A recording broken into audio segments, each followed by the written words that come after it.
Bonjour et bienvenue. Aujourd'hui, on parle de bioamplificateurs. Donc, c'est le premier bloc sur le bioamplificateur ici qu'on va couvrir. Donc, ce bloc-là s'adresse à tout le monde dans le cours.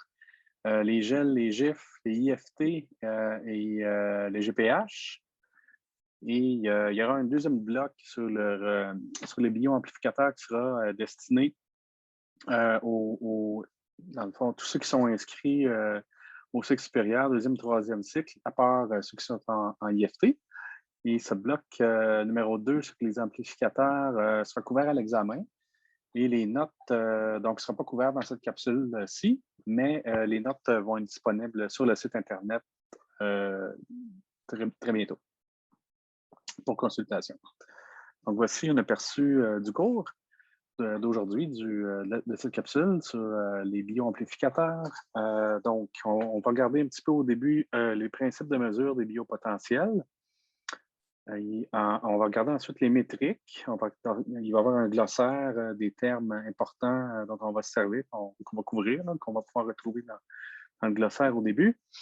Ensuite, on va regarder les requis, les spécifications en fait d'un bioamplificateur.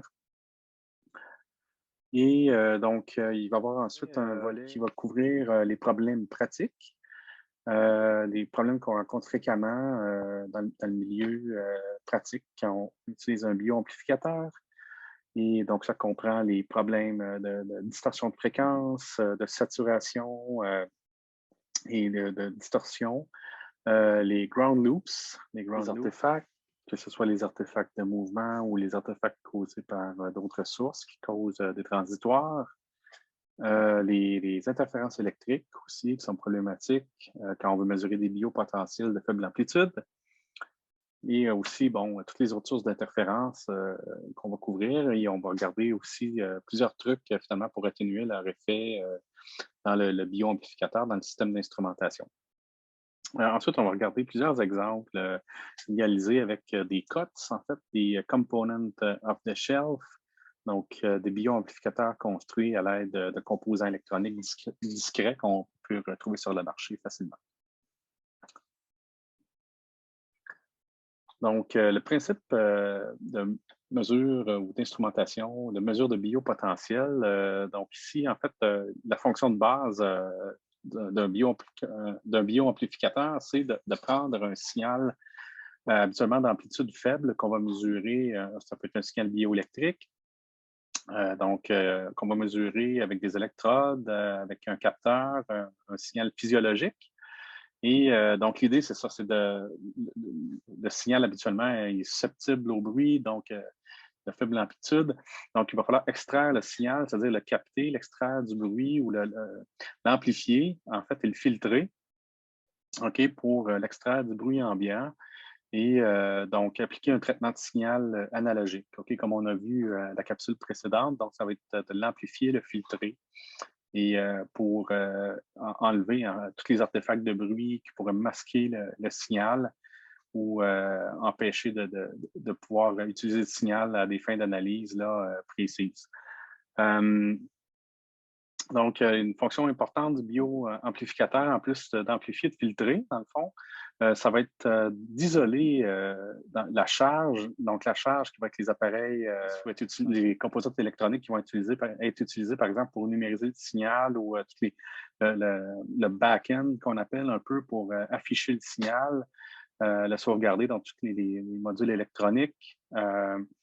Ensuite, en aval du signal. Et là, après le bioamplificateur, ensuite, donc l'amplificateur va isoler la source, donc les électrodes, le corps et ces appareils électroniques-là. Donc, ça va porter un petit peu comme un élément sécuritaire là, de protection, mais en même temps aussi donc une isolation électrique là, de la source et des appareils électroniques, là, ce qui va éviter un couplage puis en même temps une perte de signal.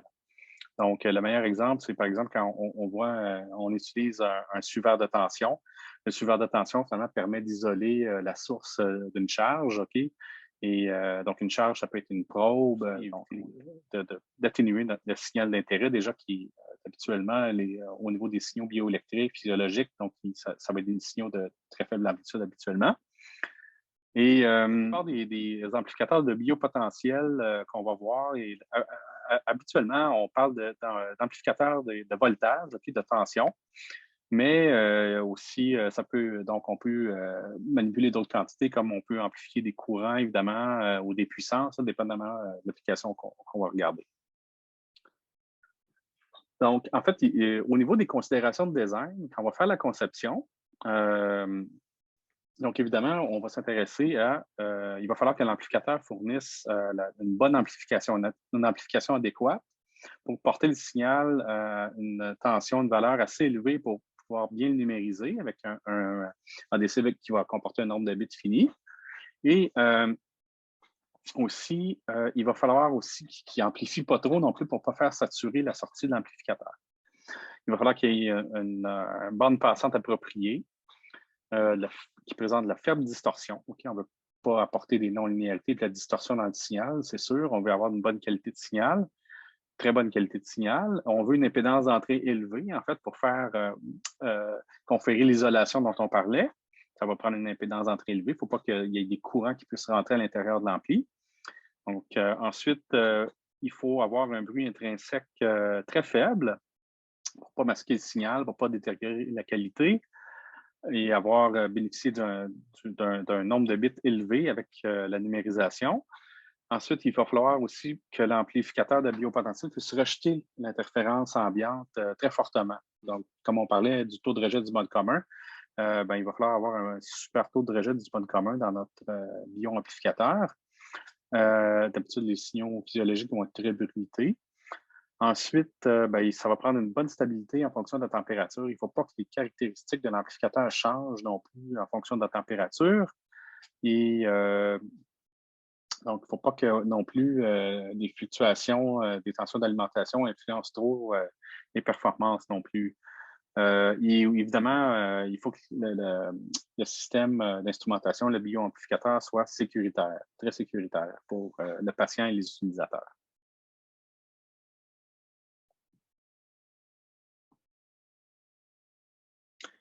Après la sortie du filtre, on peut faire toutes sortes de traitements de signal, traitements non linéaires, linéaires. On peut amplifier à nouveau, donc porter le signal à une amplitude plus élevée. On peut donc faire n'importe quel traitement, par exemple, de détection sur le signal, de calcul d'énergie ou de puissance sur ce signal-là pour pouvoir bien le détecter avec fiabilité. Et la sortie ensuite s'en va vers un convertisseur analogique à numérique pour le numériser sur un certain nombre de bits prédéterminés. Et donc, il faut voir ici, donc le bioamplificateur, ses caractéristiques, évidemment. L'ampli, lui, regarde toujours des signaux d'amplitude très faibles. Okay? Donc, ça va varier là, entre quelques microvolts et quelques millivolts. Et l'amplificateur va habituellement regarder dans un spectre de fréquence très basse fréquence, donc typiquement quelques millihertz souvent. Donc, il y a des signaux d'intérêt, des signaux physiologiques d'intérêt dans les millihertz jusqu'aux dizaines de kilohertz à peu près. Et donc, les signaux peuvent être sont habituellement sensibles au bruit, vulnérables au bruit. Donc, c'est pour cette raison-là que c'est important de bien filtrer. Ici, justement, on a un exemple d'un amplificateur pour mesurer des ECG, des électrocardiogrammes.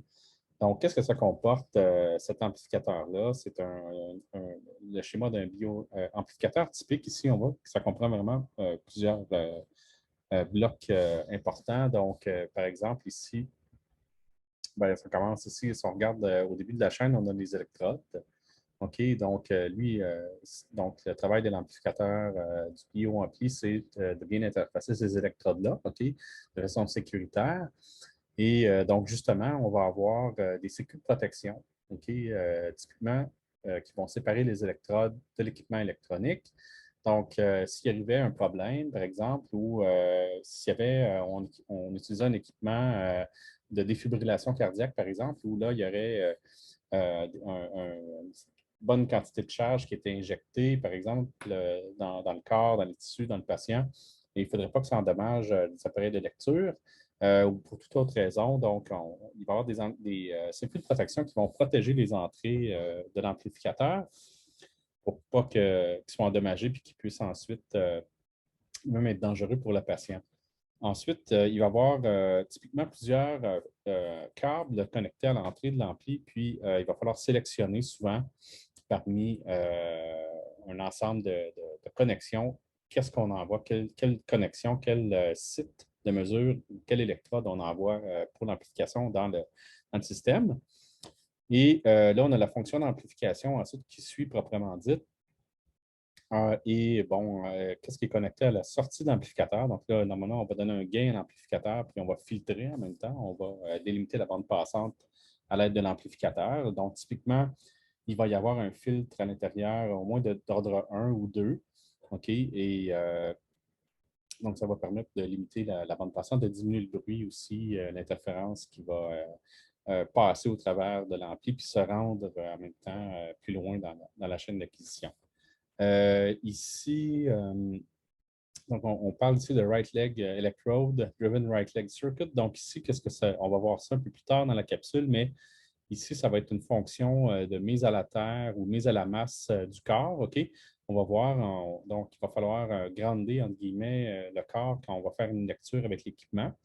Il va falloir s'assurer que l'équipement et le corps sont à peu près dans la même plage de potentiel, qu'il y a une bonne connexion électrique entre ces équipements-là pour éviter les ground loops, pour éviter le bruit et aussi permettre au courant de polarisation d'entrer dans l'amplificateur qui va être connecté sur les électrodes par le corps. OK? Et donc, on va voir, on va en apprendre un peu plus sur ce circuit-là tantôt. Ça va prendre aussi un circuit d'isolation, souvent dans les applications très sensibles, très critiques. On va essayer d'isoler la sortie d'amplificateur des autres équipements électroniques ou électriques qui seraient, par exemple, connectés sur le réseau électrique. OK? Et là, ça va permettre ce circuit d'isolation, typiquement fait avec des photos coupleurs, là, d'éviter une mauvaise connexion électrique qui pourrait se faire entre les équipements connectés au réseau et le patient par l'amplificateur. Ensuite, après le circuit d'isolation, bien, là, il y a tous les circuits de numérisation, les circuits de mémoire où on va envoyer les signaux numérisés pour les conserver, pour les analyser, les afficher, etc. Ou faire d'autres traitements de signaux sur ces signaux-là, les envoyer vers des classificateurs ou des systèmes d'analyse. Ensuite, évidemment, tous les circuits satellites qu'on voit ici, par exemple, l'alimentation électrique, super important. Et aussi, il y a ces blocs-là qui sont connectés à l'amplificateur, au préampli. Donc, il y a des circuits qu'on appelle baseline restoration. Donc, des circuits qui vont enlever les niveaux moyens de tension d'offset, par exemple, qui vont ramener les niveaux moyens DC de l'amplificateur, du bioamplificateur à un niveau acceptable, là, donc qui va nous débarrasser des espèces de tensions d'offset qu'on pourrait rencontrer.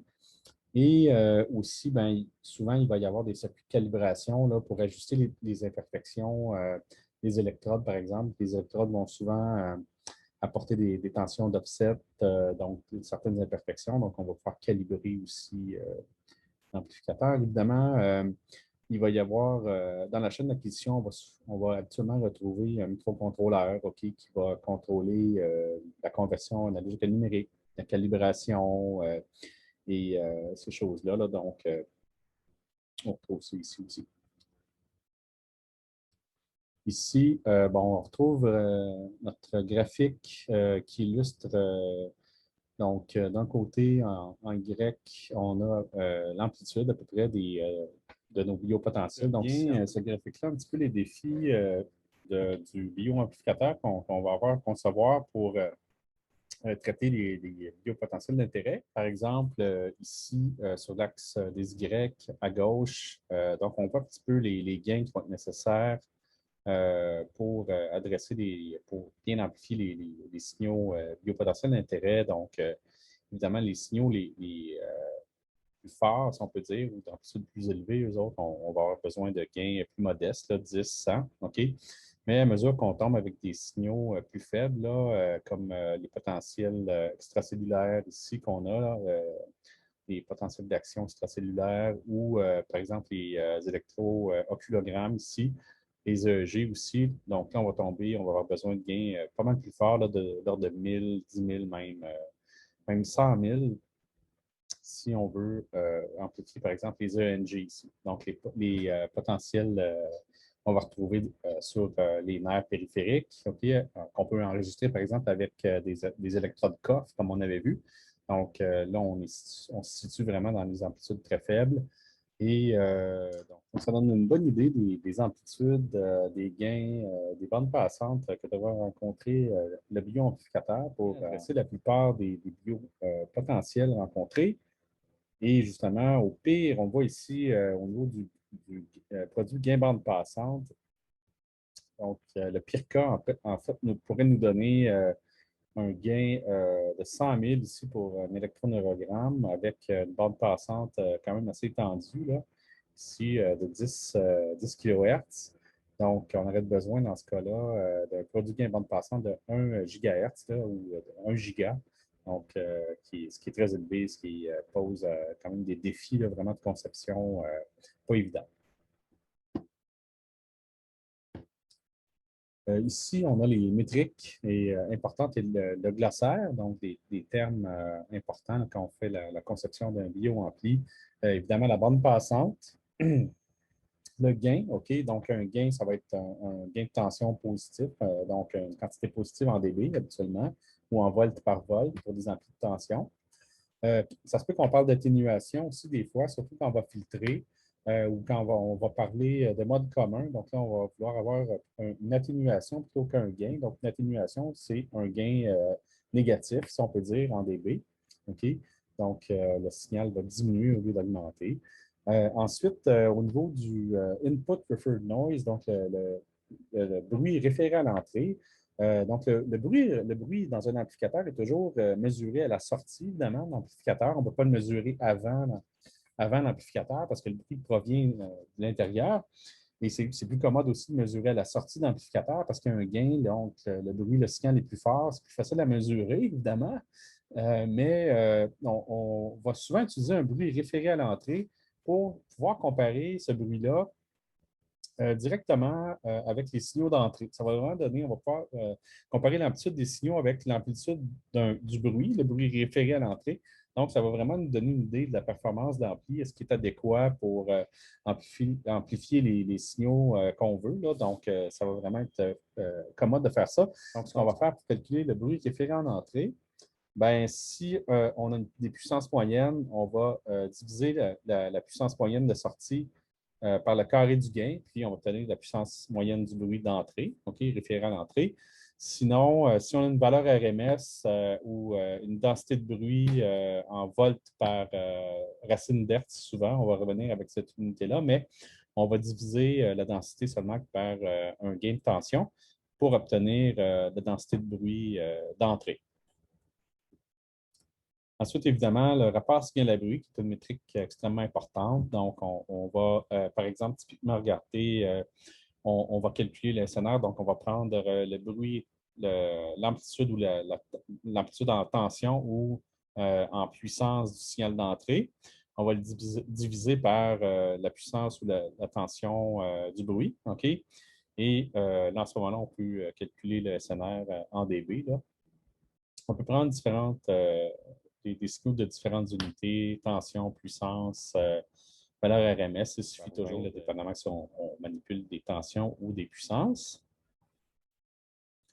Ensuite, le taux de rejet du mode commun, le Common Mode Rejection Ratio, qui, on avait vu, c'est comme un peu l'aptitude, ça quantifie l'aptitude de l'amplificateur à rejeter le bruit mode commun, okay, ou la tension mode commun dans ce qui est mesuré, dans le signal d'intérêt.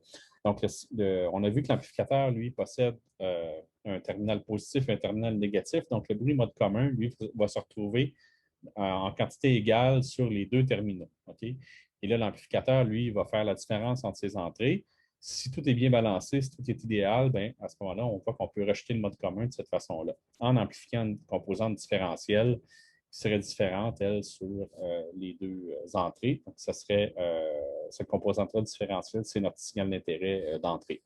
Donc, le Common Mode Rejection Ratio, ce qu'il suffit de faire pour l'évaluer, bien, on divise, on fait le logarithme du gain différentiel sur le gain mode commun et on obtient cette quantité-là qui peut aller, qui peut varier entre 80 dB et 100 dB, là, typiquement.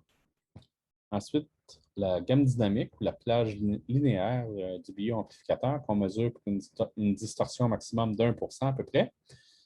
Donc, typiquement, on va mesurer la gamme dynamique. En fait, c'est la valeur du signal maximum qu'on peut manipuler avec l'amplificateur divisé par la valeur du signal minimum. Donc, donc, ça représente la plage un petit peu de variation du signal qu'on peut couvrir à l'intérieur de l'amplificateur. Et donc, souvent, comme valeur minimum de signal manipulable, bien, on va souvent utiliser la valeur du bruit d'entrée de l'amplificateur, OK, ou le plancher de bruit de l'amplificateur.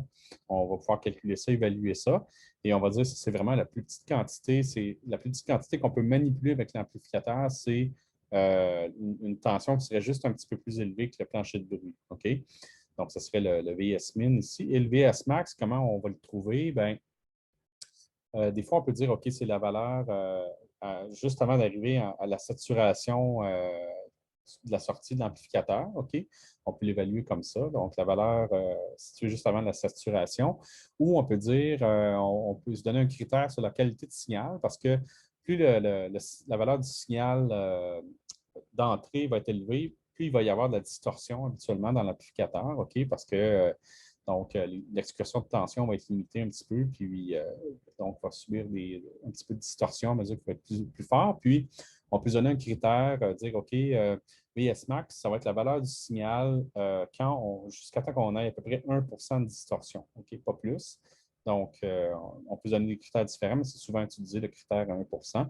Donc, on va calculer la plage dynamique de cette façon-là pour VS min, VS max.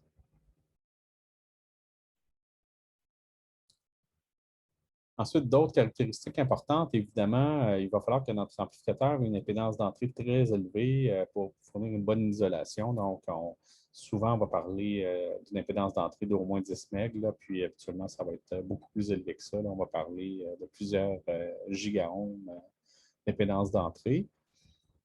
Donc, 10 à la 12 ohms typiquement. Et plus l'impédance d'entrée va être élevée, habituellement, plus le taux de rejet du mode commun va être élevé aussi. Ensuite, en termes de bande passante, ben, comme j'ai dit, comme on a dit plus tôt, il va falloir cadrer le plus possible la bande passante de l'amplificateur sur la bande passante du signal, OK? Pour laisser entrer le moins possible de bruit, là, finalement, et maximiser le SNR, la qualité de signal dans notre système d'acquisition. Ensuite, la précision, c'est-à-dire le nombre de bits qu'on va choisir dans le convertisseur analogique à numérique, mais ça dépend vraiment de l'application qu'on a, combien de bits qu'on a disponibles et aussi des performances du convertisseur analogique à numérique, donc combien on a de bits effectifs aussi dans le convertisseur et surtout dans l'amplificateur, notre bioamplificateur, quelle est la performance de bruit, quelle est la qualité de bruit d'entrée, de plancher de bruit et de distorsion aussi de sortie. Donc, tout ça, ça va jouer un peu sur la plage de tension qui est possible de bien numériser, puis en même temps sur le nombre de bits disponibles dans notre application. Ensuite, la linéarité, c'est très important. Comment on peut évaluer la linéarité du système? Bien, typiquement, on va regarder le THD, le taux harmonique, le taux de distorsion harmonique totale, OK, le THD. Et donc, on va voir ça un petit peu plus tard. Et donc, le THD, ça va nous permettre d'évaluer en même temps le nombre de bits effectifs, OK, dont on parlait. Souvent, on va, disons, mettre une limite là, sur une distorsion harmonique de 1% au maximum dans notre système. Okay? Quand on va concevoir le système, on va essayer de limiter là, le taux harmonique de distorsion au moins à 1% dans notre application. Et quand on va vouloir avoir des nombres de bits assez élevés, là, plus que 7, 8 bits, 10 bits, À ce moment-là, il va falloir viser des taux de distorsion harmonique beaucoup plus faibles que ça. L'amplification, bien évidemment, l'idée, c'est de booster notre signal d'entrée, donc de donner, d'amplifier, de prendre la tension de faible amplitude, puis évidemment d'apporter une amplitude convenable là, pour le reste de la chaîne d'acquisition. Puis on va souvent viser une valeur de signal là, qui va nous permettre de couvrir toute la plage des tensions disponibles dans notre convertisseur analogique à numérique. Donc, jusqu'à quelle tension on va amplifier le signal? Bien, on va essayer d'amplifier pour avoir un signal maximum qui va être égal à la tension maximum disponible numérisable par le convertisseur analogique à numérique. Donc, il va falloir aussi choisir judicieusement notre amplificateur au niveau du produit gain bande passante, OK? Parce que le signal d'intérêt, le biopotentiel d'intérêt, lui, ben, comme on a vu tantôt, possède une amplitude, mais aussi un contenu fréquentiel. Là, donc, il va falloir choisir judicieusement notre amplificateur pour qu'il puisse nous donner ces deux paramètres-là là, sans compromis. Un autre paramètre important, le bruit intrinsèque. OK, bien évidemment, le bruit intrinsèque ou le plancher de bruit interne de l'amplificateur, c'est ce qui va déterminer un petit peu la gamme dynamique, en fait. OK, donc, la valeur minimum de tension d'entrée on va pouvoir manipuler avec notre amplificateur. Et évidemment, au niveau du SNR, on va toujours viser au moins un SNR de 6 dB, donc un bruit 2 fois inférieur au signal. Idéalement, on va viser des SNR de plus de 20 dB. Évidemment, on veut beaucoup de rejet de bruit. Okay, on veut un amplificateur qui puisse rejeter le bruit ambiant. Comme on disait tantôt, ça va prendre un taux de rejet du mode commun élevé en fait, pour se débarrasser du bruit. Des circuits de protection, ça va être super important aussi d'avoir ça dans notre bio-amplificateur, dans notre chaîne d'acquisition. Pour éviter qu'il y ait un problème à l'entrée de l'amplificateur endommage l'amplificateur puis qu'il devienne dangereux pour le patient. Okay? Donc, les circuits de protection qu'on va placer en entrée vont permettre, par exemple, de couper les tensions d'entrée à une certaine valeur qui est inférieure à une tension qui serait trop élevée et qui pourrait endommager l'entrée de l'amplificateur.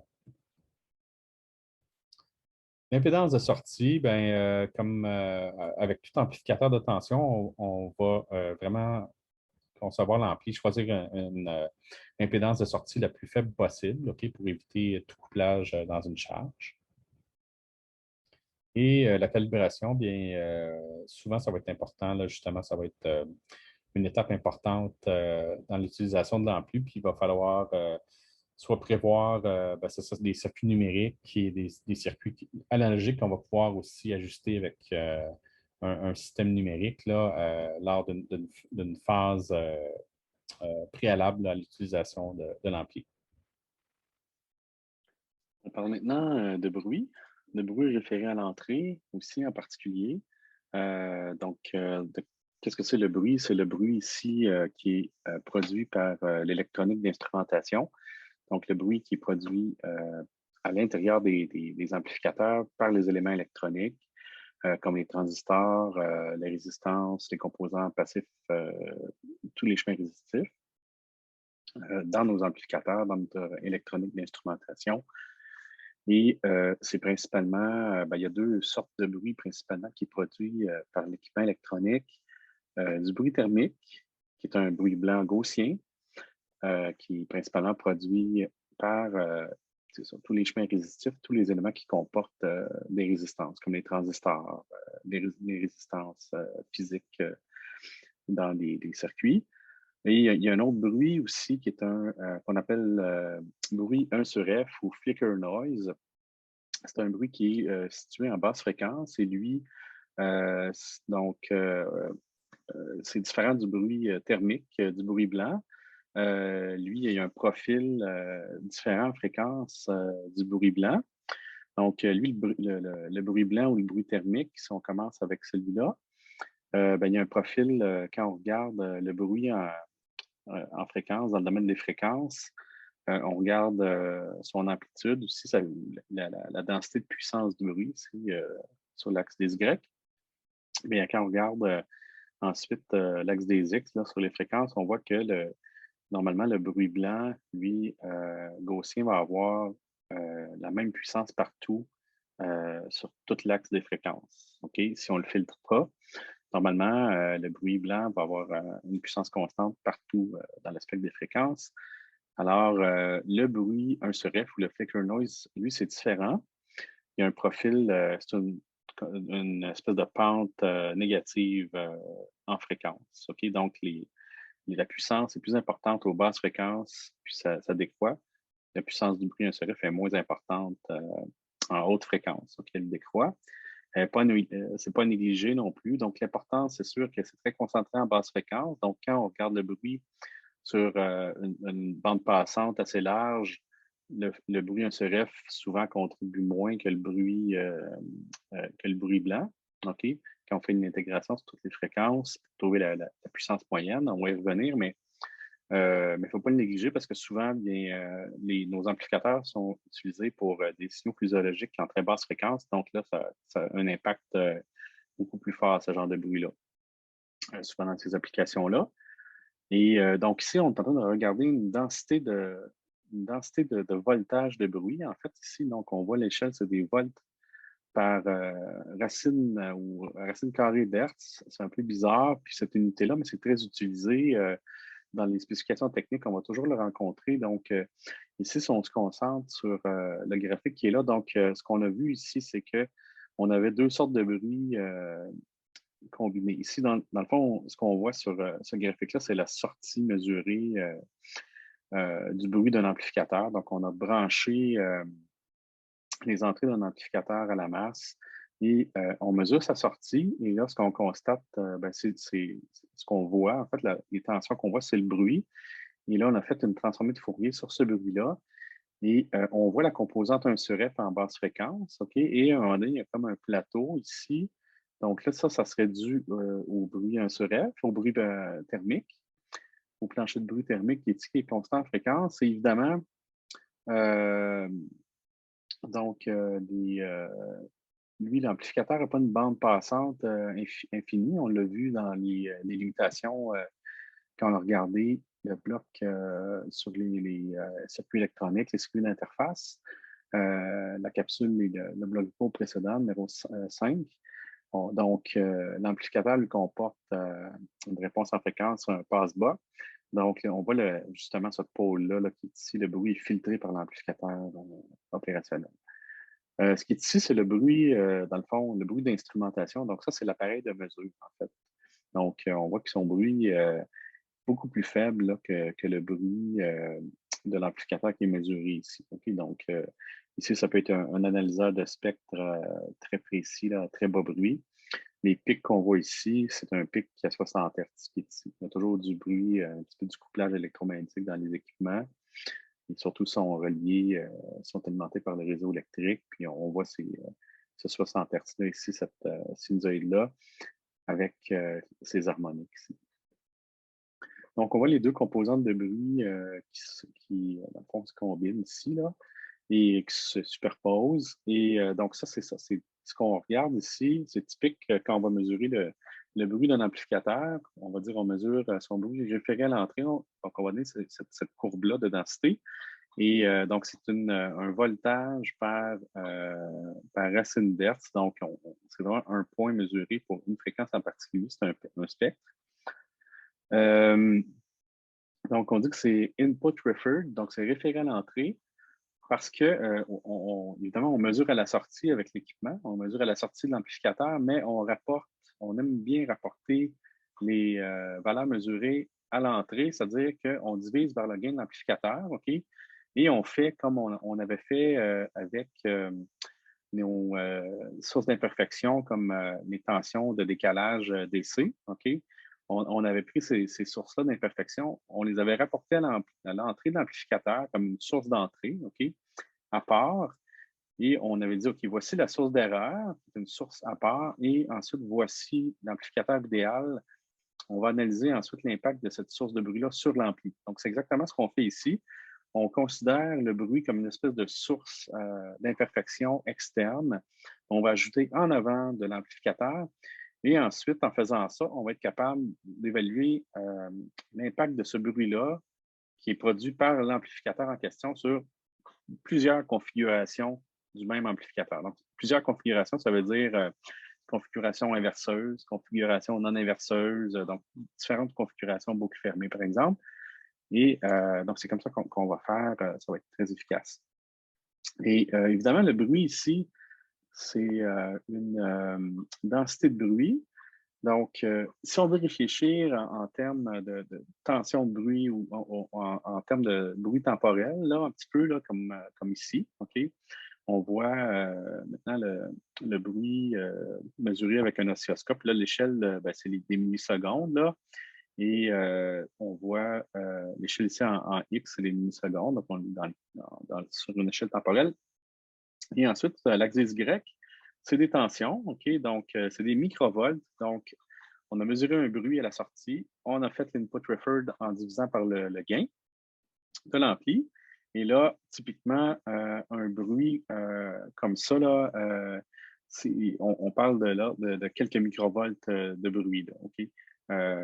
Comme bruit référé là, à l'entrée typique d'un amplificateur, c'est quelques. Donc, si on regarde ici, donc, on peut considérer le bruit avec différentes unités. Là, ici, on aurait la valeur RMS, OK? On peut calculer la valeur RMS, la root mean square. On ne calcule jamais la moyenne parce que la moyenne du bruit ici va toujours être 0. OK? Donc, on calcule plutôt la valeur moyenne redressée, OK? La root mean square, qui elle, une moyenne. On va revenir sur ce calcul-là pour la montrer tantôt.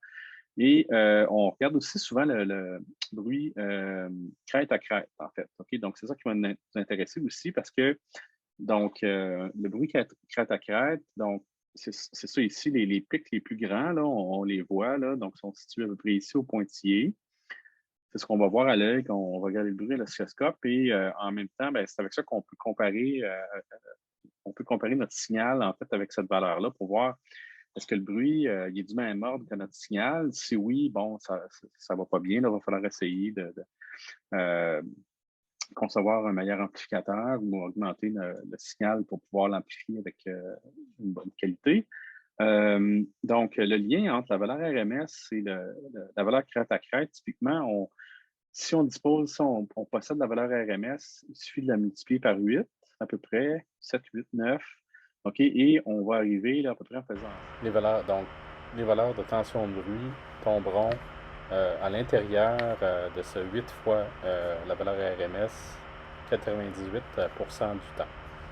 Donc, ça donne une très bonne approximation des tensions crête à crête du bruit quand on calcule de cette façon-là. Là, puis, donc, on va obtenir en fait la valeur maximum des pics qu'on peut avoir avec ce bruit-là. Donc, ça donne une valeur max, là, une espèce de PRK. Donc, on va voir en fait comment ça va être facile d'obtenir la valeur RMS, puis ensuite de déduire la valeur crête à crête. OK, comment ça va être facile d'obtenir la valeur RMS à partir de cette courbe-là, OK, de cette densité spectrale-là. On va regarder ça tout de suite.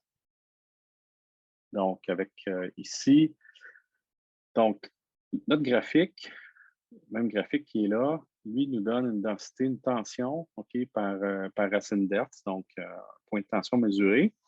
Donc, c'est bien beau, mais ça nous dit rien vraiment sur les vraies caractéristiques du bruit, parce que si on regarde ici, OK, oui, un point par Hertz, c'est super, mais nous, notre amplificateur, il va couvrir quand même une bande passante qui est pas mal plus élevée qu'une une raie spectrale.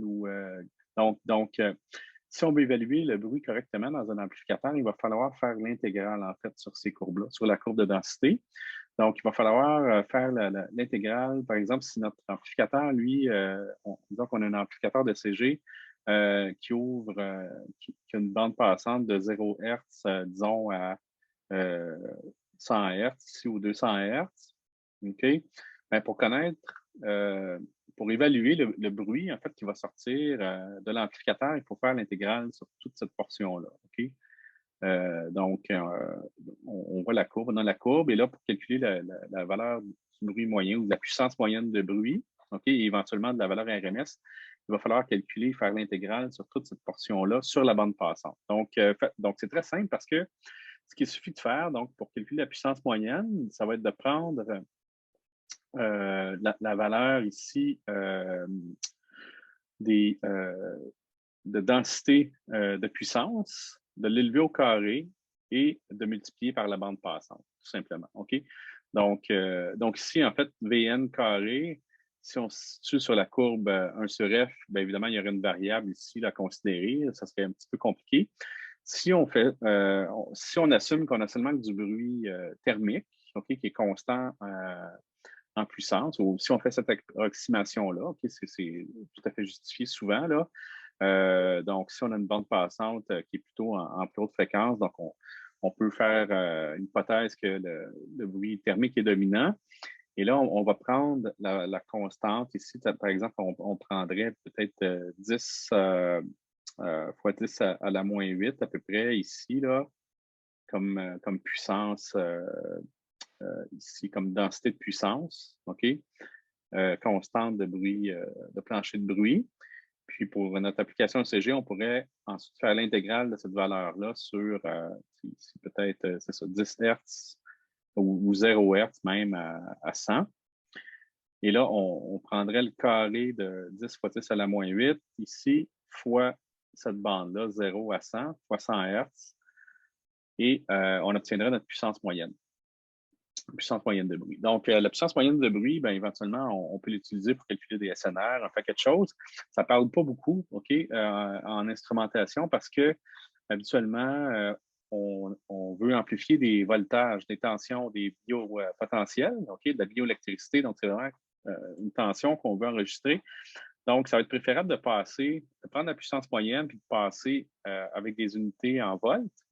Donc, si on fait ça, c'est facile.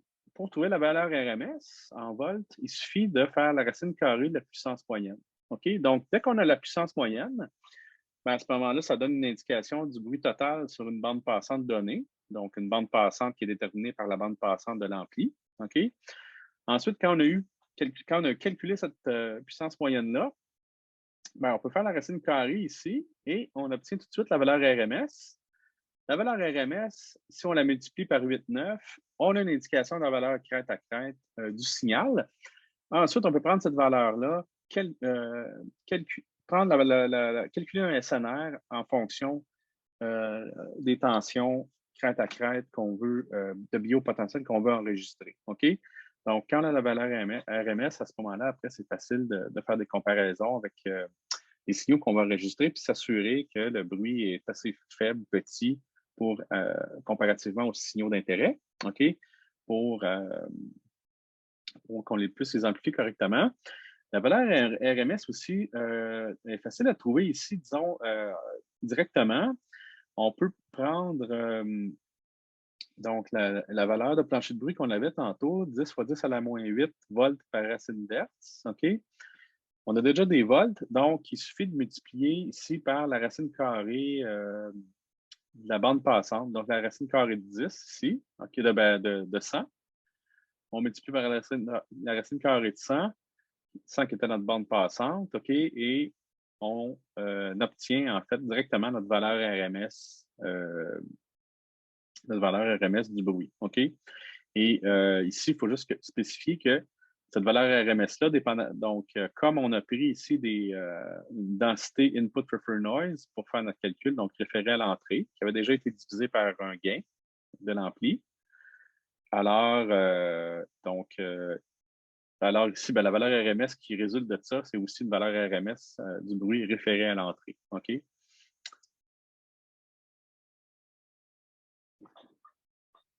Ici, encore sur le bruit référé à l'entrée, on voit ici typiquement là, ce qui va se produire. Donc, ici, on a l'amplificateur qui est là, LNA, donc Low Noise Amplifier, un amplificateur contrôlé là, au niveau dont la conception est faite spécifiquement pour limiter le bruit intrinsèque là, dedans pour augmenter la qualité. Donc, on a un signal et il y a un bruit référé à l'entrée aussi, la petite source imparfaite qu'on enlève, qu'on met à l'extérieur de l'ampli. Donc, on constate que c'est à l'extérieur. Notre signal est composite là, de ces deux choses-là, le signal d'entrée, le bruit référé à l'entrée. L'ampli va amplifier ça avec un facteur A. On est dans le domaine temporel ici. Et il va amplifier, si on veut calculer éventuellement le SNR de sortie, OK?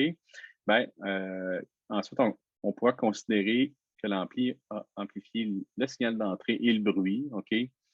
Et à ce moment-là, on pourra calculer un SNR d'entrée et de sortie ici. Donc, ici, ça illustre un peu ce qui se passe là. On voit que le bruit à la sortie va être plus fort, c'est sûr, là, parce que il aura subi une amplification. Il ne faut pas oublier, donc, ici, c'est un modèle, là, le bruit d'entrée, mais en fait, le bruit va être généré à la sortie. C'est que mentalement, on peut considérer, faire la démarche que le bruit est une source externe qui est amplifiée, qu'on peut comparer au bruit d'entrée et qui va être amplifié ensuite pour donner un bruit plus fort à la sortie. On pourrait diminuer l'impact du bruit, comme on a vu que le bruit était proportionnel aussi à la bande passante, quand on a calculé la puissance moyenne du bruit puis la valeur RMS. Bien, on pourrait limiter l'impact du bruit en jouant sur la bande passante de l'ampli. OK? Ça, on pourrait faire ça. Donc, la puissance de bruit qui va sortir de l'ampli, ben, c'est vraiment proportionnel à sa bande passante. Donc, en limitant la bande passante au max, on pourrait limiter le bruit aussi. Il faudrait faire attention pour ne pas couper des fréquences de notre signal d'intérêt. Ça, c'est sûr. Ici aussi, donc quand on passe avec des puissances, ici, ça peut être des puissances soit dans le domaine du temps ou même dans le domaine des fréquences, là, ben, quand on utilise des puissances, ben, à ce moment-là, c'est la même chose. Là. On peut calculer les rapports signal à bruit, mais il faut multiplier. Donc, si on veut faire le lien entre les bruits, les tensions d'entrée, les bruits, les tensions de sortie, à ce moment-là, en puissance, on multiplie par le gain au carré, en fait, le gain de l'amplificateur au carré pour passer de l'un à l'autre. Ici, on parle de gamme dynamique de l'amplificateur et donc, on calcule toujours la gamme dynamique pour une linéarité ou une distorsion maximum donnée. Donc, on avait parlé au début de cette capsule-là, de cette capsule-ci. On avait pris 1 par exemple, comme valeur limite, là, comme référence. Alors, donc cette valeur-là, limite, ça sera, par exemple, on l'appliquera sur les valeurs de tension maximum, par exemple. Okay? Parce que quand l'amplificateur, lui, va manipuler des tensions trop élevées, ben, ça va commencer à sortir un petit peu de sa plage d'opération qui est non linéaire. Là. Donc, les signaux vont devenir un petit peu plus non linéaires à mesure qu'ils vont devenir que l'amplificateur va manipuler des signaux plus grands. OK, donc on se donne ça comme limite de distorsion quand on va évaluer la plage. Donc, on va dire la tension maximum qui peut rentrer dans mon ampli, c'est la tension qui va subir une distorsion de 1 au maximum. Et on peut calculer une plage d'entrée. Donc, on prend la valeur maximum d'entrée divisée par la valeur minimum d'entrée que l'ampli peut voir. C'est quoi la valeur minimum d'entrée? Ben, c'est la valeur c'est le plancher de bruit, en fait. OK? Parce qu'on commence à discerner donc la tension minimum, l'ampli commence à pouvoir amplifier une tension minimum juste quand cette tension-là va devenir un petit peu plus élevée que son bruit intrinsèque. Donc, encore là, pour évaluer ça, la valeur minimum d'entrée, ça va être commode d'avoir un bruit référé à l'entrée. Okay? Parce que là, on va pouvoir réduire tout de suite en ayant le bruit référé à l'entrée la valeur minimum de tension que l'ampli peut manipuler. Et la valeur maximum de sortie, ça serait quoi? Ben, ça serait la valeur maximum pour 1 de distorsion, ou on pourrait aussi aller avec les valeurs de tension de saturation ou de valeur maximum de sortie de l'ampli, les L plus, L moins. Donc, il suffirait de diviser. Donc, là, si on cherche la gamme dynamique à l'entrée, ben, on prendrait la valeur de la sortie, juste avant saturation, donc L. On le diviserait par le gain de l'amplificateur, tout simplement, ce qui nous donnerait la valeur maximum d'entrée avant que ça sature. Et donc, ça me donnerait notre VImax à ce moment-là. Donc, on finirait avec cette équation-là qui dépend des limites de sortie de l'ampli divisé par le plancher de bruit, finalement. Ici, c'est une valeur crête à crête, là, comme on voit, parce qu'on compare des tensions ici avec des tensions. Donc, ça, c'est important quand on fait ces calculs-là. Si on utilise des unités de puissance, bien, il va falloir que nos deux paramètres utilisent des unités de puissance. Si on utilise des valeurs RMS pour calculer la gamme dynamique ou un SNR, il faut que nos deux paramètres utilisent des valeurs RMS. Si on utilise une valeur de tension pour un, bien, il faut que l'autre aussi utilise une valeur de tension. Et donc là, on l'a fait pour l'entrée, mais on peut aussi, dans le fond, utiliser la sortie ou regarder à la sortie pour calculer la gamme dynamique du système. Donc, à ce moment-là, ce qu'on ferait, c'est qu'on regarderait la sortie maximum avant que ça sature ou à 1 de distorsion pour la sortie minimum. Et donc, évidemment, la sortie minimum dépend du bruit de sortie, du plancher de bruit de sortie, VNO, qui est lié à VNI, comme on a vu tantôt. Là. Donc, c'est VNO égale VNI fois le gain au carré. OK? Et VO max, bien là, ça va dépendre encore des tensions, là, L plus L moins. Donc, si on regarde ici à côté, on a remplacé VNO par le plancher de bruit d'entrée. S'il est disponible dans la spécification technique, c'est plus facile de travailler avec ça. On peut le mesurer, fois le gain de l'ampli qu'on a, OK, au carré. Et on s'en va en bas ici. On a remplacé VO max par L divisé par le gain ici. OK? Et ouais, donc on avait des puissances en haut. On a changé le logarithme pour 20 log ici. On est tombé avec ici des volts, en fait, en bas. On est tombé avec des volts en bas et on a modifié le devant du logarithme en conséquence pour que ça soit correct mathématiquement. Donc, voilà pour la gamme dynamique. Donc, on peut jouer un petit peu avec ces paramètres-là. C'est important de bien connaître les paramètres qui vont limiter les tensions d'entrée et de sortie de l'amplificateur. Ici, au niveau encore de la gamme dynamique, on a parlé de distorsion à 1 OK? Donc, comment on sait qu'il y a de la distorsion? C'est quoi la distorsion? La distorsion à 1 1 de distorsion. OK, bien, on évalue ça en calculant ce qu'on appelle le THD, là. Donc, le taux harmonique le taux harmonique de distorsion totale ou la distorsion harmonique totale, en fait, THD, Total Harmonic Distortion. Et qu'est-ce que c'est? Ben, en fait, donc, si on s'imagine, pour bien comprendre qu'est-ce que c'est, si on s'imagine un amplificateur parfait, OK, qui amplifie une sinusoïde parfaite, donc une raie spectrale. Donc, l'amplificateur parfait, lui, va prendre la raie spectrale, la sinusoïde, il va l'amplifier et la multiplier vers une constante.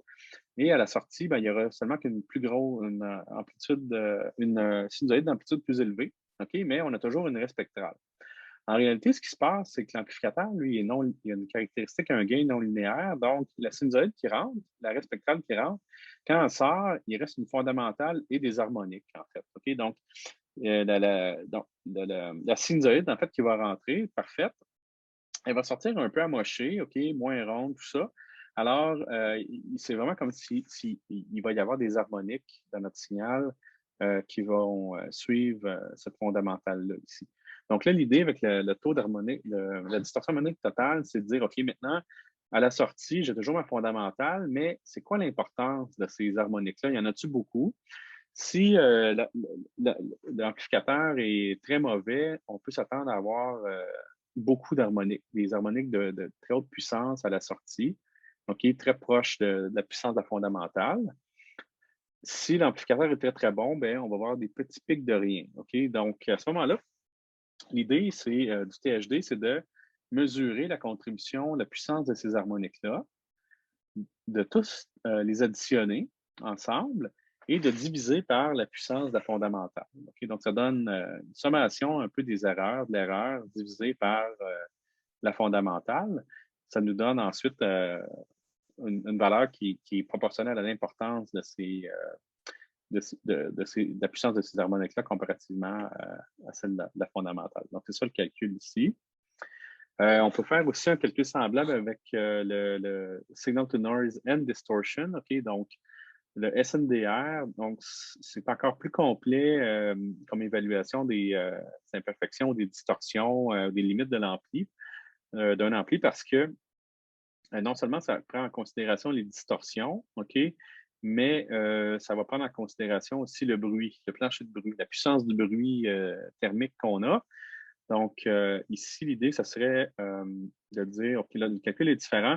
On prend la puissance de la fondamentale divisée par la puissance des harmoniques et du bruit. OK, donc c'est un peu l'inverse du CHD. Et donc, ici, on voit N0, c'est vraiment la puissance moyenne du bruit ici. Et on a ensuite la puissance des harmoniques additionnée qui est là. Donc, ça donnerait encore une mesure plus complète là, des imperfections qu'on rencontre dans l'amplificateur ici. Un exemple ici, justement, pour vous exercer, pour calculer le THD en fonction des données qui sont ici. Là. Donc, vous pouvez vous exercer avec cet exemple-là. Ici, ben, un deuxième exemple, ici, c'est au niveau du SNDR. OK? Donc, on vous donne des puissances ici de certaines harmoniques comparativement et une puissance de bruit aussi, une densité. Donc, pour calculer vos puissances de bruit, moyenne du bruit, vous allez avoir besoin de la bande passante de l'amplificateur. Ici, c'est clair. OK? Donc, vous allez utiliser la densité de bruit, la bande passante pour déduire la puissance moyenne du bruit. Ensuite, vous allez utiliser cette puissance-là dans le calcul qui est là, avec la puissance des harmoniques, et on va comparer à la puissance de la fondamentale qui est à 1 mW pour calculer le SNDR. Bon. Ensuite, on se demande c'est quoi le nombre de bits effectifs d'un ADC qui aurait cet amplificateur, qui utiliserait l'amplificateur en question ici en entrée. OK?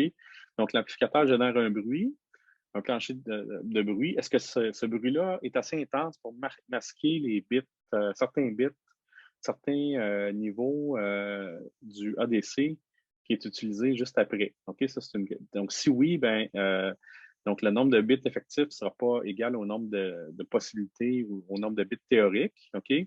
Donc, on peut l'évaluer.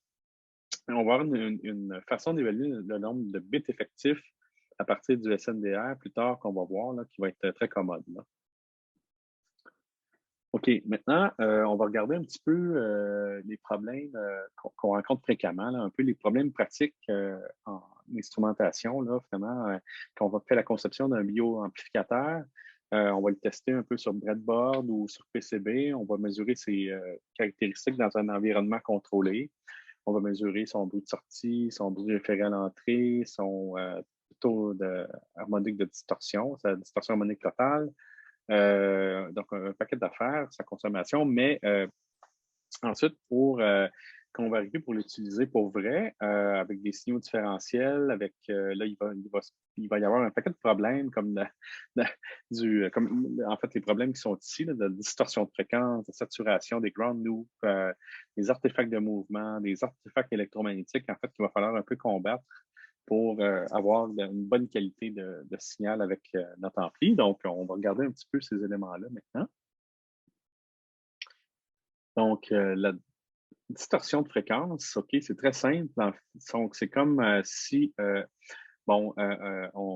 l'idée, c'est d'ajuster nos fréquences dans l'électronique d'instrumentation correctement pour ne pas couper les fréquences dont on aurait besoin, en fait, ici. Puis, donc, cet exemple-là, ça le montre bien, je pense. Donc, si on a un ECG ici, un électrocardiogramme dont la réponse en fréquence ou le contenu fréquentiel va de 1 Hz à 50 Hz, OK? Ben, il va falloir faire attention parce que si on veut couper un petit peu les artefacts de bruit, on serait tenté de couper un petit peu plus haut que 1 Hz pour enlever l'espèce tension DC, peut-être tension moyenne qu'on ne veut pas, puis en même temps, des artefacts de mouvement qui sont plutôt à basse fréquence. Et donc là aussi, il y a une autre chose qu'on aimerait sûrement enlever, c'est le bruit à 60 Hz. Donc, à 60 Hz, on ne peut pas mettre exactement la fréquence de coupure à 60 Hz parce que ça ne coupera pas. Donc, ça descend à moins 20 dB des câbles. Donc, ça coupe un petit peu, puis ça atténue un peu le bruit à 60 Hz. Il faudrait mettre la fréquence de coupure un peu avant. Mais là, qu'est-ce qui va arriver? Ici, dans le signal ECG, si on le regarde, il y a des composantes un petit peu plus basse fréquence. OK? Donc, c'est situé à quoi en fréquence, ça, le complexe P et T? Difficile à dire, là. Mais sûrement dans les dizaines de Hertz. Et le pic, ensuite, QRS, lui, est rapide. Donc, si on fait la transformation de Fourier de ça, on va seulement trouver des composantes plus rapides, pas mal plus proches du 50 Hz, 60 Hz peut-être. Donc, si on coupe avec le filtre, ce qui va arriver ici, on pourrait couper un peu nos hautes fréquences, malheureusement. Donc, là, ça atténuerait beaucoup le pic qui est là. OK? Donc, là, si on fait ça, on serait loin de voir, de pouvoir avoir un bel ECG après avec notre amplificateur, puis ça serait bien normal parce qu'on couperait nos fréquences trop, dans le fond, trop bas dans le spectre pour que le pic puisse bien passer rapidement dans notre filtre, en fait. On couperait le pic, tout simplement, les fréquences rapides. Et si on coupe trop bas, aussi, ben, si on coupe les fréquences basses, trop haut, on pourrait couper aussi ces complexes, ces sillons P et T là aussi, qui sont plutôt en basse fréquence. Donc, il faut faire attention pour ne pas enlever, atténuer le contenu de notre signal. Puis, c'est ça l'affaire, c'est qu'ici, on est loin de manipuler des sinusoïdes. Donc, c'est des signaux qui contiennent une espèce de contenu fréquentiel mélangé. Donc, c'est des signaux dont le contenu fréquentiel s'étend sur plus qu'une fréquence, en fait. Un peu comme un bruit, mais donc c'est très différent ici, évidemment. Si on regarde ici, ça illustre encore la distorsion de fréquence. Donc, nos bruits, en fait, là, on les voit. Donc, c'est le CG qui est là. En basse fréquence, il y a du motion artifact, des bruits de mouvement, puis on voit que ça se chevauche, en fait. OK? Ça se chevauche. Ici, on a le complexe QRS ici et du bruit qui provient de la contraction des muscles ici. OK? Et donc, qu'est-ce qu'on a ici? Donc, les ondes P et T, OK, ça se chevauche aussi avec les artefacts de mouvement. OK? Donc, c'est pas évident. Il faut faire attention. Si on décide de filtrer ces artefacts-là, ben, on pourrait malheureusement là, enlever là, les ondes P et T. OK? Donc, il faut faire vraiment attention et pour éviter là, cette distorsion-là, puis conserver le contenu fréquentiel de notre signal. Donc, s'il y a du bruit à enlever, il va falloir essayer d'exploiter d'autres méthodes que le filtrage, en fait. C'est ça l'idée. Là. Donc, si on ne peut pas filtrer pour éviter la distorsion, il va falloir utiliser d'autres façons d'annuler là, un petit peu les artefacts de mouvement.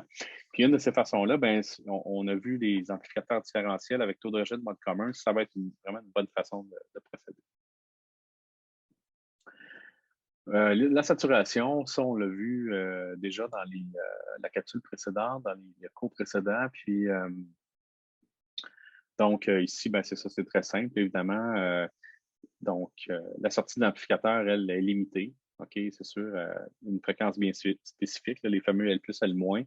Donc, les tensions maximum vont être données dans les spécifications techniques de l'ampli. Si le signal va au-delà de ça, il va être coupé tout simplement, clippé, donc très distorsionné. Et si on utilise aussi le signal trop près des tensions maximum, ben, normalement, il va y avoir plus de distorsion aussi qui va aller dans notre signal. Donc, il faut faire attention à ça aussi. Ensuite, au niveau du offset, c'est une imperfection DC. Donc, le problème ici, c'est que si l'offset est trop important et qu'on utilise un gain très élevé, ben, cet offset-là peut faire saturer l'amplificateur une fois qu'il va être amplifié par un gain très fort.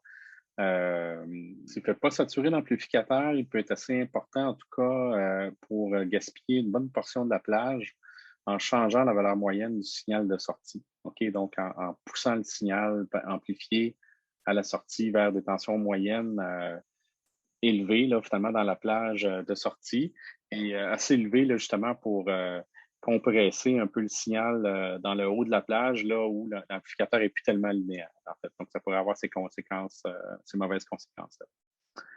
Au niveau du couplage AC, donc le AC Coupled Amplifier ou l'ampli à couplage AC, donc ça, c'est une bonne façon d'enlever, de se débarrasser d'une tension de décalage d'entrée. En fait, par exemple, ça arrive souvent, c'est toujours le cas, en fait, quand on utilise des électrodes où il y a une petite tension DC là, qui est produite dans l'électrode à cause de l'interface électrode-électrolyte. Et donc, il y a une petite batterie dans le modèle de l'électrode et chaque électrode possède une petite tension DC à l'intérieur différente, OK, qui dépend de la concentration ionique aussi du milieu, tout ça.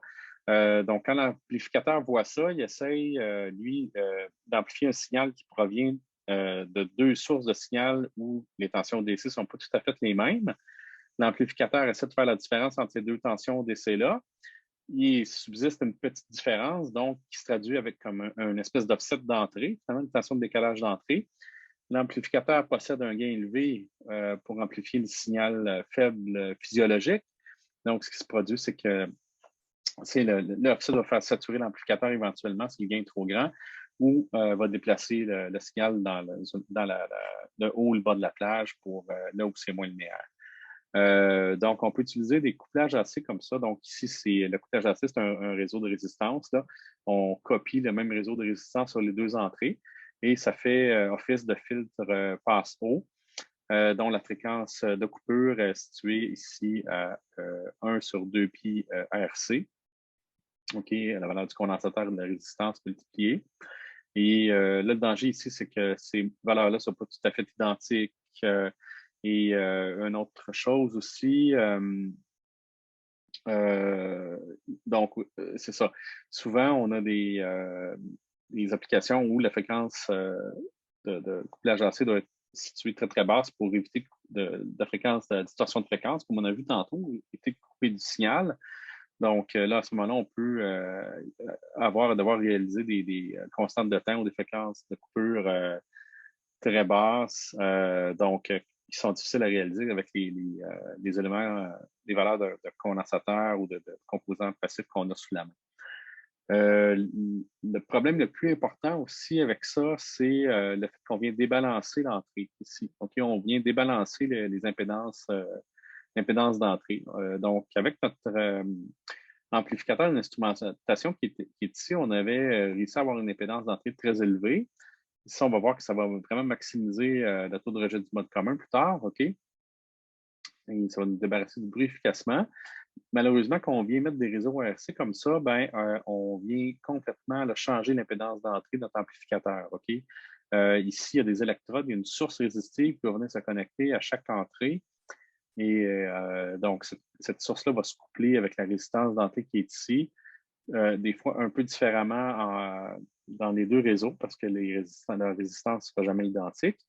Donc, ça va créer des différences et ça va créer une portion différentielle, en fait, qui va être qui aurait dû être du bruit, en fait, qui va devenir différentielle. Ensuite, une portion du signal commun qui va devenir différentielle, en fait, à cause de la différence d'impédance qui est ici, et ça va rentrer dans l'amplificateur comme si c'était du signal, alors que ça va être du bruit. En gros, c'est ce qui va se passer. Donc, c'est efficace pour enlever les tensions DC, mais ça peut amener des pertes de performance si ce n'est pas fait. Donc, si il n'y a pas une attention particulière qui est portée là, quand c'est réalisé. Sinon, la façon de procéder pour conserver l'impédance d'entrée élevée, c'est qu'on va tout simplement essayer de mettre le réseau ARC, disons, après un premier étage de gain. OK? Donc, on pourrait, disons, séparer le gain en deux étages et insérer le couplage AC entre ces deux étages. Comme ça, on bénéficierait de l'impédance d'entrée élevée du premier amplificateur et on pourrait coupler AC ici. Bon, là, le problème ici, c'est qu'on perdrait peut-être un petit peu de qualité au niveau du bruit référé à l'entrée parce que ici, il faudrait se limiter à des gains modestes dans le premier étage Si la tension de décalage est importante à l'entrée, ben, il faudrait se limiter ici à des gains modestes dans le premier étage pour pas que ça sature. Et donc, à ce moment-là, le signal qui sort du premier étage serait un petit peu moins élevé. Il y aurait, le bruit serait peut-être plus important par rapport au signal de sortie qu'avec un gain qui aurait été plus fort. Donc, à ce moment-là, il y a des limites aussi qui peuvent survenir là, à cause de ça. Les ground loops, donc ça illustre ici le phénomène du ground loops. Donc, on a notre bonhomme ici qui se fait mesurer un ECG sur les deux bras. Et ça prend toujours, comme on a dit, donc en plus des deux électrodes de signal, ça va prendre une électrode aussi de mise à la masse en fait du circuit électronique. Donc, le point du circuit électronique, on va le connecter à quelque part dans le corps pour établir une connexion de masse, en fait, là, sur la corps pour mettre l'instrumentation, l'électronique, l'amplificateur au même potentiel que le corps qu'on est en train de mesurer. Et ce qui va arriver, il y a un courant de déplacement qui passe dans le corps, qui se traduit en tension mode commun, V égale RI. Donc, courant de déplacement fois résistance du corps égale tension mode commun, VCM. Le problème ici, c'est que si l'électrode ici possède une résistance trop élevée, par exemple, ben, quand le courant va arriver, donc il va voir donc V égale RI, donc le courant va se multiplier par cette grosse résistance-là. C'est une résistance ici encore plus grande que celle du corps. Et ça va augmenter d'autant plus la tension mode commun qui va être vue dans le corps ici à cause de cette électrode-là. Donc ça serait un problème, un ground loops, là, un problème de ground loops qui pourrait arriver à cause du setup de mesure. Un autre exemple ici de ground loops, ben, OK, ici, on a une source qu'on veut mesurer V2, par exemple. OK, donc le signal d'intérêt est ici à V2. Et donc, le signal est disponible ici à Vout. OK? Et donc, disons que Vout, c'est un équipement de mesure. Et l'équipement de mesure, en fait, lui, est groundé ici, là. Mais pour une raison, ben, donc les câbles, en fait, les connexions dans un appareil, c'est toujours résistif. OK? Il y a toujours une petite résistance ici sur la masse. Donc, on veut effectuer une mesure ici entre ce point-là et la masse, OK, avec notre appareil, mais comme c'est résistif, ben, il y a une autre source à quelque part qui est couplée aussi sur l'appareil. Ça peut être donc un appareil qui est connecté sur le même réseau, sur la même masse, par exemple, sur la même isolateur. Et cette source-là, en fait, produit une tension V1 qui réussit à se rendre à l'intérieur de l'appareil puis sur le réseau, jusque sur le point ici de connexion de l'isolateur. Et ce qui arrive, on voit ici la maille que ça réalise, là. Donc, la tension V1 se divise à l'intérieur de l'appareil et aussi sur la résistance du réseau en ARG. Donc, ARG ici va contenir une portion de la tension de V1. OK? Donc, quelle portion? En fait, cette portion-là. OK? Et cette portion de tension-là, ben, ici, dans notre mesure, on va la voir aussi parce que Vout, ça ne sera pas donc donc on ne le prendra pas nécessairement entre le point qui est ici et la masse, mais ici, si on fait la maille, là, on va avoir Vout plus VG ici. Donc, VG va dépendre de V1 pour la raison qu'on a dit tantôt. Donc, en équation, si on regarde Vout, qu'est-ce que ça donne? Ça donne V2, mais moins la tension qui est là. Si on fait la maille, et VG, ben, ça provient du diviseur qui est ici, entre R1 et RG, qui va propager, qui va diviser V1, en fait. Donc, cette tension-là va se retrouver, là, finalement, sur notre Vout qu'on voulait mesurer. Donc, c'est la même chose pour l'instrumentation médicale ici. Le réseau de connexion, le réseau électrique, en fait, ça va se répercuter dans un équipement qui pourrait être connecté sur le même réseau que notre équipement de mesure, la même masse que notre équipement de mesure, OK? Et ça pourrait créer un ground loop. Donc, c'est pour ça qu'on essaie toujours le plus possible de faire des mesures isolées sur une batterie, par exemple, ou sur un réseau isolé là, pour éviter ces phénomènes de ground loops-là où il y a du signal de notre appareil qui pourrait se propager là, dans nos mesures. Il y a un exemple ici, donc du phénomène des ground loops, même chose, à cause d'une connexion de masse résistive où il y a un courant qui va créer une tension, une chute de tension en mode commun ou bruité là, qui va se propager dans nos mesures de façon indue. Donc, ici, vous pourrez regarder cet exemple-là détaillé là, pour voir ce qui se passe ici.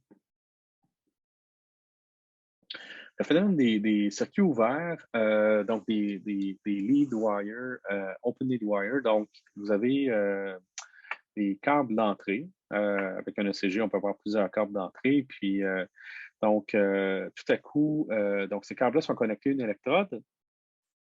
Donc, on a l'électrode, connexion au câble. Les câbles sont connectés à un appareil, un amplificateur.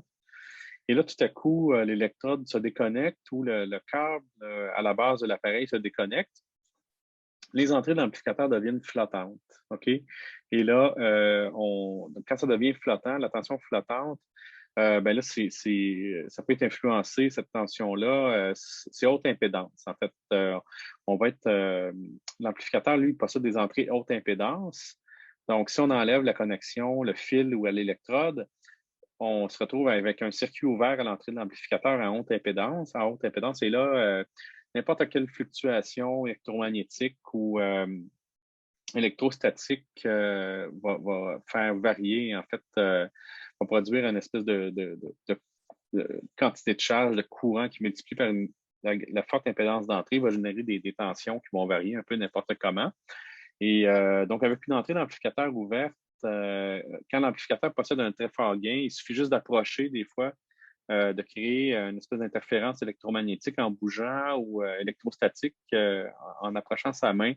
Et toutefois, tout de suite, on voit la sortie de l'amplificateur bouger là, ou varier à cause de ça. Donc, à ce moment-là, habituellement, on constate que c'est un problème d'entrée ouverte, de circuit ouvert. Là.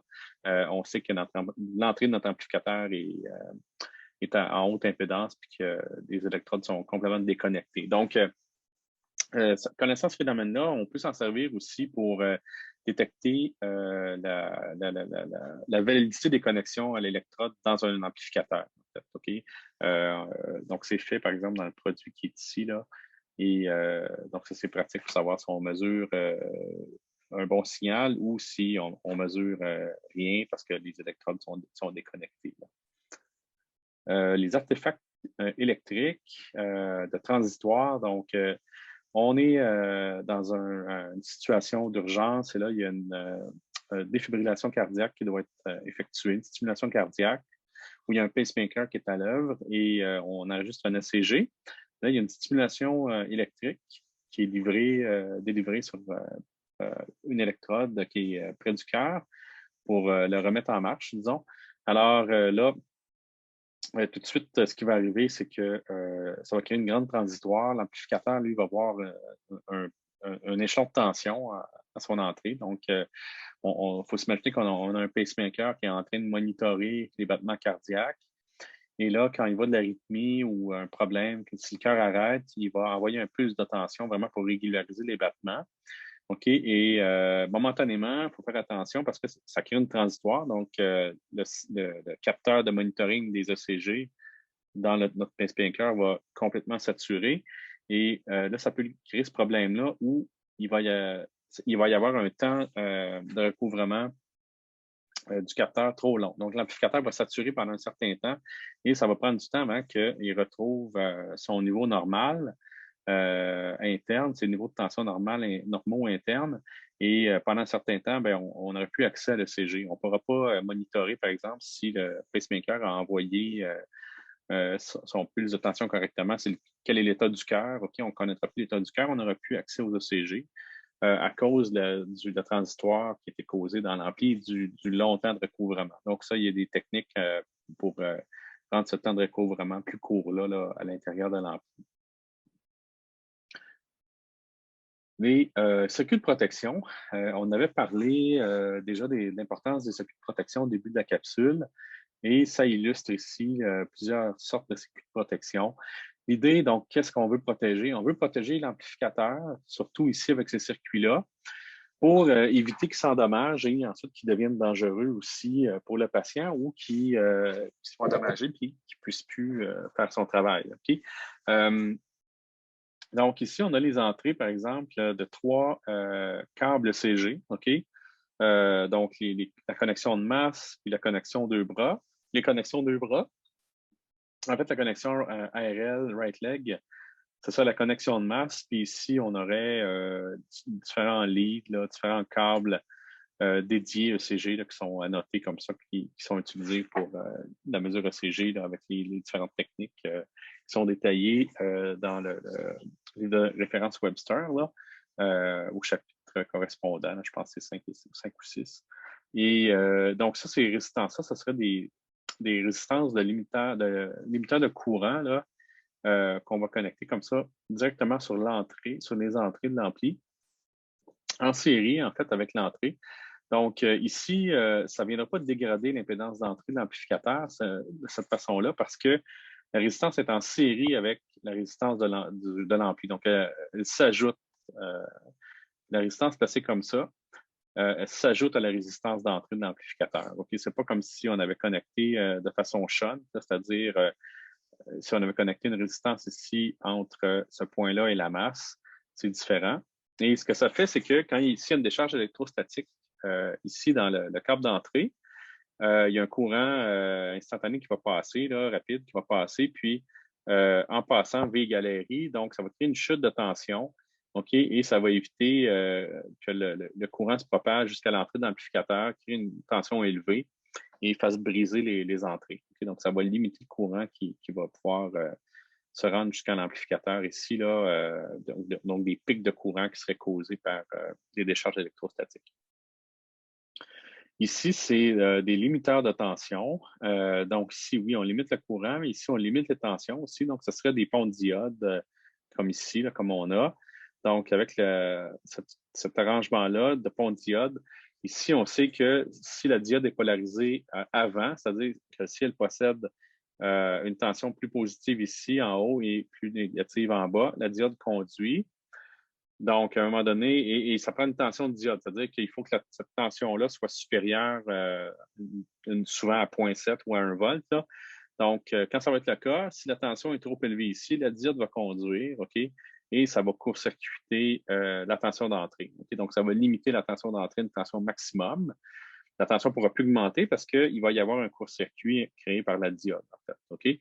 Et là, typiquement, ce n'est pas 0,7 volts, là, les tensions d'entrée. Ça peut être plus élevé que ça en cascadant plusieurs diodes en série, mais il y a d'autres façons de faire aussi avec cet effet-là, avec des transistors, là, comme on verra plus tard. Et la diode qui est ici, donc, celle-ci s'occupe des tensions positives, celle-ci s'occupe des tensions négatives. Donc, si la tension est trop négative ici, à ce point-là, à l'entrée, ben, la diode va plutôt conduire dans l'autre sens, OK?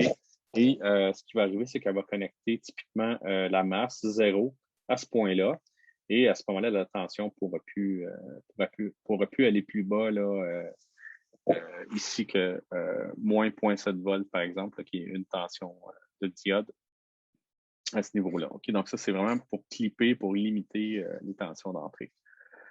OK, bon, on continue avec les circuits de protection. Donc, ici, on a un amplificateur isolé complètement. Donc, ça illustre un peu l'amplificateur avec isolation. Ici, on a mis un transformateur. Donc, un transformateur, ben, c'est 2 enroulements de fil et ça fonctionne par induction. Donc, on a un primaire et un secondaire. Dans le primaire, on a une variation qui va induire une variation de tension secondaire. Donc, quand on passe un courant qui varie, alternatif, dans un enroulement. Dans l'autre enroulement, on va pouvoir récupérer un courant induit. Avec un jeu de nombre de tours, là, on peut se faire une espèce de phénomène d'amplification ou d'atténuation, dépendamment du facteur d'enroulement qu'on a entre le primaire et le secondaire. Puis là, l'idée, c'est ça. Donc, on n'a pas vraiment on a vraiment une isolation physique qui est réalisée grâce à ça. Et pour que ça fonctionne bien, évidemment, il va falloir moduler, par contre, le signal souvent là, pour pouvoir le passer du primaire au secondaire. Et donc, c'est très sécuritaire ici, là, évidemment, d'utiliser ce genre d'isolation-là. Et ce qui est intéressant aussi avec l'ampli, ben, on voit qu'on a aussi appliqué les autres circuits de protection aux entrées, donc la résistance pour limiter le courant et les diodes en même temps pour limiter les tensions d'entrée.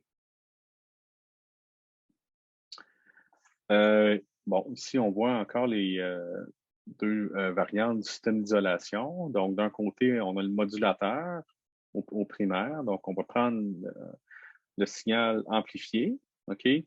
Et pour réaliser l'isolation, on va le moduler une fréquence donnée, OK, à plus haute fréquence. Cette modulation-là, ici, va aller dans le primaire et va induire un courant modulé ici au secondaire. Et là, il va falloir le démoduler pour retrouver le signal en bande de base. En fait, ici. Ensuite, donc, le signal, ça va prendre un signal de modulation ou une porteuse ici, je ne suis pas complété. Ici, à droite, on a une autre façon d'isoler ici avec un photocoupleur, avec des optocoupleurs, en fait. On aurait une diode ici, OK? Et donc, on enverrait vraiment par des photons, un signal lumineux là, sur un phototransistor. Et à ce moment-là, il y aurait vraiment une isolation physique là, très, très concrète qui serait faite s'il n'y aurait pas d'électricité qui pourrait passer d'un point à l'autre. Seulement de la lumière, donc on aurait quelque chose qui serait très, très sécuritaire. C'est-à-dire que même s'il y avait un bris ici, puis ou là, on ne pourrait pas avoir quelque chose, une connexion électrique là, qui pourrait propager un courant très élevé en défaut vers l'amplificateur et vers le patient, ici pour causer des dommages.